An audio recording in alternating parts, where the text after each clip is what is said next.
Class 10-এর first unit টেস্টের English প্রশ্নপত্র।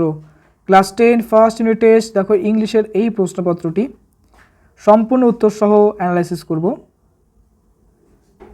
Full marks 40, time দেখো 1 ঘন্টা 30 মিনিট। তো শুরু করছি মডেল কোশ্চেন সেট নিয়ে আলোচনা। Read the স্ট্যান্জা carefully and answer the following question, অর্থাৎ তোমাদের বইয়ের থেকে কিছু লাইন তুলে দেওয়া থাকবে, যেটাকে আমরা বলি স্ট্যান্জা, বা এক্ষেত্রে আমরা প্যাসেজও বলতে পারি। তো যেহেতু কবিতা, তার জন্য স্ট্যান্জা বলছি, এবং সেটা রিলেটেড কিছু প্রশ্ন থাকবে, সেগুলোই সলভ করতে হবে। প্রথমতই দেখো এখানে বলছে তোমাদের, দেখো যে ফ্যাবেল যেটা রয়েছে সেই ফ্যাবেলেরই অংশ। The mountain and the squirrel had a squirrel and the former call the latter little prig. তোমাদের সবারই এটা জানা। দেখো পাহাড় আর কাঠবিড়ালির মধ্যে ঝগড়া হলো। পাহাড়টা কাঠবিড়ালিকে ডাকলো ছোট্ট অহংকারী।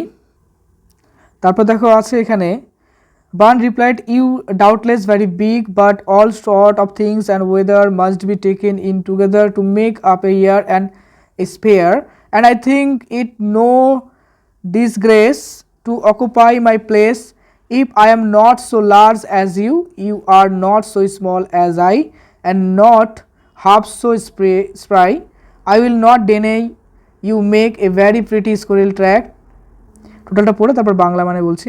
Talents differ, all is well and wisely put. If I can not carry forest on my back, neither can you crack a nut. চলো আমরা টোটালটা পড়ে নেই বাংলা।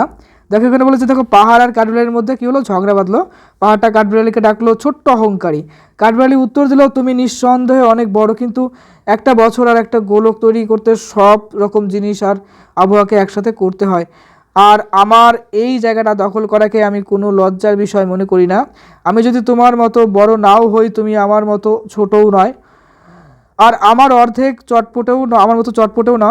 আমি অস্বীকার করব না যে তুমি একটা খুব সুন্দর কাঠবিড়ালির পায়ের ছাপ তৈরি করো, প্রতিভা ভিন্ন হয়। যা বলা হয়েছে তার সবই ঠিক, এবং বিচক্ষণতার সাথে বলা যায় যে আমি যদি পিঠে করে বন বয়ে নিয়ে যেতে না পারি, তুমিও একটা বাদাম ভাঙতে পারবে না। এবার চলো প্রশ্ন উত্তর পড়ি। Choose the correct alternative to complete the following sentence. প্রথমত দেখো একের এতে বলছে the squirrel was between the mountain and the. এবার চলো দেখো এইভাবে কিন্তু একটা তোমরা সুন্দর ট্রিক্সের মাধ্যমে এগুলো সলভ করতে পারো। এই যে লাইনটা আছে এখানে মিলাও। দেখো এখানে দেখো the mountain and the squirrel, দেখো এদের মধ্যেই কিন্তু ঝগড়া বা বিবাদ হয়েছিল, তার মানে স্কুয়েল হবে। অপশনে লক্ষ্য করো, দেখো 4 নম্বর অপশন আছে স্কুয়েল। তারপরে B number, Bun has no doubt that the mountain is এই স্মল বিগ নোবেল কাইন্ড। এখানে দেখো সঠিক উত্তর হবে 2 নম্বর বিগ। এবার C number, unlike a mountain squirrel can crack a, কী বলেছিল, নাটের কথা বলেছিল, তার মানে এখানে 1 নম্বর নাট হবে। এবার 2 নম্বর, state whether the following statement are true or false, provided sentence or phrase or words in support of your answer.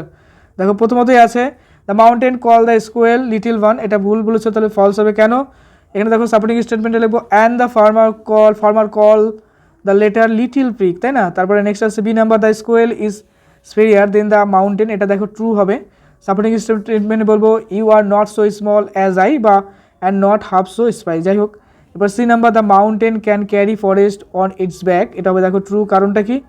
If I can not carry forest on my back, neither can you crack a nut, যাই হোক। এবার চলে আসছে 3 প্রশ্ন। 1 নম্বর বলেছে দেখো এতে যে who had a squirrel with the squirrel, দেখো এখানে বলছে কুড়েল যেটা ছিল, the mountain had a quarrel with the squirrel, তাই না? তাদের মধ্যে ঝগড়া হচ্ছিল, বাঁচছিল। তারপরে B number, what is not a disgrace to the squirrel, এখানে বলবো দেখো to the squirrel it is not a disgrace to occupy its own place being small in the world. C number, what is that the squirrel does not deny, এখানে উত্তর হবে দেখো the squirrel does not deny that the mountain makes a very pretty squirrel back track. দেখো টোটালটা কিন্তু তোমাদের যতটা প্রশ্ন ছিল এক্সারসাইজের টোটালটা তুলে দিলাম, আর টোটালগুলো তোমাদের জানা, জাস্ট ছোট্ট মোটো একটা রিভিশন হলো তোমাদের। Read the passage carefully and answer the following question. এখন একটা আনসার আমরা পড়বো, এবং সেই আনসার রিলেটেড কিছু প্রশ্ন সেগুলো সলভ করতে হবে। দেখো আছে ক্রস লস্ট মিল, অর্থাৎ একটা কাক ছিল, সে তার খাবারটা হারালো, তো সেই রিলেটেড একটা আনসার দিলাম আমি এখানে।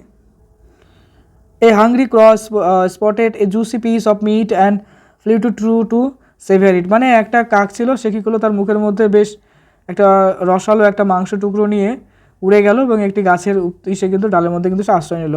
এ sly fox eyeing the prize flattered the crow saying your voice is divine sing for me, মানে একটা শেয়ালের কী হলো, সেটা দেখে লোভ হলো, এবং সে দেখলো এবং বললো কাককে যে তুমি খুব ভালোই গান গেতে পারো, বা তোমার ভয়েসটা খুব ভালো, তুমি আমার জন্য একটা গান গাও। The proud crow open its beak, মানে সেই কথাটা শুনে কাকটা বেশ খুশি হলো, অহংকারিত হলো, যাই হোক মনে মধ্যে আনন্দ উৎফুল্ল চলে আসলো। অ্যান্ড দ্য মিট ফেল, এবং গান গাওয়া শুরু করলো এবং মুখ থেকে কিন্তু মাংস টুকরোটা পড়ে গেল। The Fox snatch it and run, মানে তারপর কী হলো, সে শিয়ালটা সেটা নিল এবং দৌড়ে চলে গেল। The crow realising its mistake, কাকটা নিজের ভুল বুঝতে পারলো। Fly away and sadder but wiser, যাই হোক সে কিন্তু দুঃখ পেলো, কিন্তু একটা সময় সে কিন্তু জ্ঞানীও হয়ে গেল, বুঝতে পারলো নিজের ভুলটা, তাই না? চলে আসছি দেখো প্রশ্নতে, choose the correct alternative to complete the following sentence. একে বলছে যে what did the crow find, কী খুঁজে পেয়েছিল, আমরা বলবো দেখো এ পিস অফ মিট। তারপরে হু ট্রিক দ্য ক্র, এখানে দেখো হবে সেই শিয়াল, তাহলে এ ফক্স হবে। তারপরে আসছে 3, what happen when the crow sang, কী হয়েছিল গান গাওয়ার সময়, দ্য মিট ফেল ডাউন, মানে মাংস টুকরোটা মুখ থেকে পড়ে গেছিলো। বিতে বলেছে দেখো কমপ্লিট দ্য সেন্টেন্স, এখানে 1 নম্বর বলছে the crow flew to a tree to dash the meat, এখানে উত্তর হবে দেখো সেভিয়ার। তো 2 নম্বর the fox flattered the crow saying your voice is, কী ছিল, ডিভাইন ছিল। এবার দেখো 3 নম্বর the crow flew away dash but wiser, এখানে কী হবে বলো তো, স্যাডার হয়ে যাবে। তো 3 নম্বরে বলছে অ্যান্সার দ্য ফলোয়িং কোশ্চিন, 3টে প্রশ্ন 3 নম্বর। এর 1 নম্বরে বলছে যে what did the fox want from the crow, কী চেয়েছিল, the fox wanted the meat from the crow, তাই না, মাংসটাই চেয়েছিল শিয়ালটা, তাই না। Why did the crow sing, তো দেখো যখন গান গেয়েছিল তখন কী ছিল, the crow sang because the fox flattered it and saying its voice was divine, কেন গিয়েছিল, কারণ শিয়াল বলেছিল তোমার গলাটা বেশ ভালো, তুমি সেই চমৎকার একটা বিষয়, এর জন্য আলটিমেটলি বোকাই হয়ে গেল, তাই না। তিনি বলছে দেখো what did the crow learn from the experience, কী শিখলো, the crow learn to the question of flattery, মানে কাকটা যে বোকা হলো এবং তার পাশে কিছু শিখতে পারলো। ডিতে বলছে দেখো write T for true and A for false, প্রথমটাতে একে আছে দেখো the crow was clever then the fox, এটা কিন্তু ভুল ছিল, তাই না, কারণ শিয়ালটাই চালাক, তোমার কাকটা নয়, তাই না।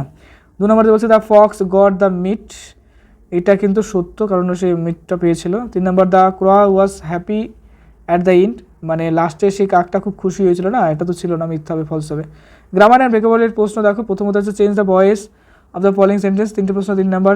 এখানে এতে বলছে লক দ্য ডোর, দেখো ভয়েস চেঞ্জ করলে কী হবে, let the door be locked. B number Asim knows the solution to this problem, answer হবে দেখো the solution to this problem is known to Asim. তারপর C number I had written a letter had been written by me, এরপর আসছি join the following pairs of sentence into single sentence as direct. 3টে প্রশ্ন 3 নম্বর। A number I saw a snake I ran away, use participle, বলছে তো আমরা বলবো seeing a snake I ran away. B number he learns music he listen to the cot, use preposition with জেরান্টে, উত্তর হবে দেখো he learns music by listening to the cots. C number gold is precious metal it is use to make ornaments, এখানে noun apposition করতে হবে, দেখো gold a precious metal is use to make ornaments. Writing skill একটা দেখো প্রশ্ন দিলাম খুব important, write a paragraph within 100 words on the benefits of early morning exercise using the following points, মানে সকালবেলা উঠার যে প্রয়োজনীয়তা রয়েছে আর্লি মর্নিংয়ের, তার ব্যাপারে আমাদের একটা প্যারাগ্রাফ লিখতে হবে। নিচে কিছু ক্লু বা হিন্টস দেওয়া আছে, দেখো গুড ফর হেলথ, স্বাস্থ্যের জন্য ভালো ফ্রেশ এয়ার পাওয়া যাচ্ছে, keep one active থ্রুট out the day. চলো আমরা পড়ি। Early morning exercise is one of the most effective ways to maintain a healthy lifestyle. Engaging in physical activity at dawn allows you to inhale fresh air, which is rich in oxygen and free from the day's heavy pollution, significantly boosting lungs capacity and mental clarity. It jumpstarts your metabolism and release endorphins, which keeps you active and energetic throughout the day. Beyond the physical health benefits, it fosters a scene of discipline and provide a peaceful time for self-reflection before the daily rush begins, ensuring both a sound mind and a fit body. ওকে, আমাদের model question set complete হলো। তো অনেক important প্রশ্ন কিন্তু এখানে দেওয়া হয়েছে, মন দিয়ে পড়ো। আর ইংলিশে দেখবে বইভিত্তিক সাজেশন দেওয়া আছে, অবশ্যই ফলো করো।